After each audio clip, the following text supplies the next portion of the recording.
The grain offering. When a person offer a grain offering to the Lord, his offering shall be of wheat flour. He shall pour olive oil on it, and put frankincense on it. And he shall bring it to the sons of Aaron and the priest. So he shall scoop out a handful. He shall scoop out a handful of the flour and its oil along with its frankincense.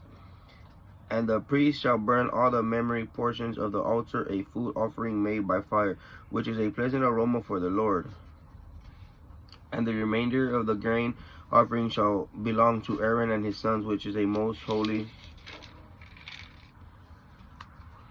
part of the food offering for the Lord made by fire. When you bring an overbaked grain offering, it shall be unleavened cakes of fine flour mixed with oil, or unleavened wafer spreads with oil. If your offering is a grain or a griddle, it shall be a unleavened wheat flour mixed with olive oil. Break it into pieces and pour it on oil. It's a grain offering. If your offering is a grain in the skillet, it shall be made of wheat flour and olive oil.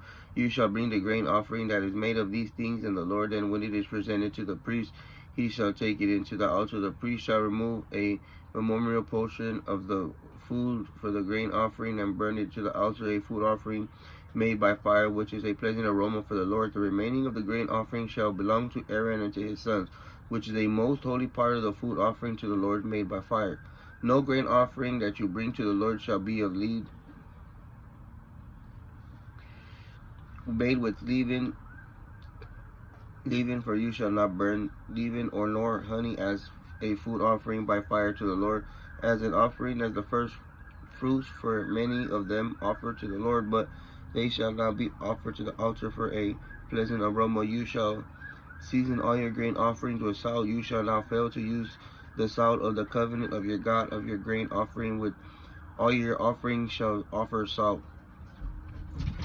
If you offer a grain offering to your first fruits of the Lord, you shall offer the grain offering of your first fruits, fresh ripe grain, roasted by fire. Coarsely ground new grain. You shall put olive oil on it and frankincense on it. It's a grain offering for the priest. For the priest shall burn a memorial portion of some of its coarsely around the new grain and oil, along with its new frankincense, and as a food offering made by the fire for the Lord.